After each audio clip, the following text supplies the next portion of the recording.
News Now. Good evening, I'm Dan Wool. And I'm Laura Lee. Thanks for joining us tonight. The Duluth City Council decided to place a stay on a controversial hotel project in the area. Now, this conversation started last year when developers proposed building a hotel in the Duluth Heights neighborhood near Coles and not far from Miller Creek, where a restoration project is happening. Shortly after that, the Planning Commission agreed the project can only happen following an environmental review, but the City Council overruled that, saying that a review wasn't necessary due to the city exceeding EAW quality standards. Well, that's when community members asked the Minnesota Court of Appeals to weigh in, saying that the council overstepped and demanded an assessment be done.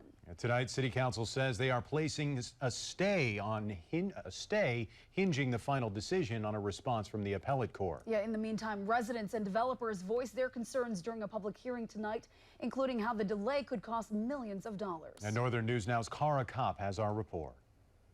But if I felt there wasn't serious concerns about this project, I would have thrown in the towel months ago.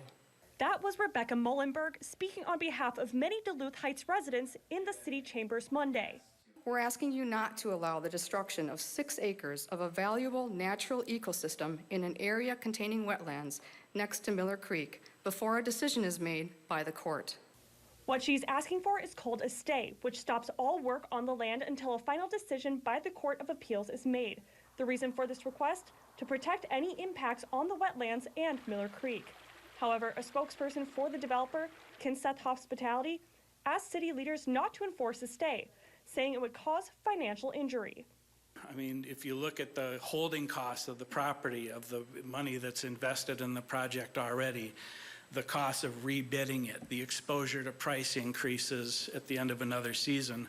Possibly costing the developer around $1.6 million. In order for you to grant that, you've got to impose a bond that would make the respondent here, Kinseth, whole for the cost of the delay. Duluth City Council amended the bond hold, meaning the price tag would fall back on those Duluth Heights residents who filed the appeal. A development at the meeting that the residents are calling an intimidation tactic. We believe this was a grave error. In Duluth, Cara Kopp, Northern News Now. It's not yet clear when we can expect a decision by the Minnesota Court of Appeals. Typically, decisions are expected in 90 days.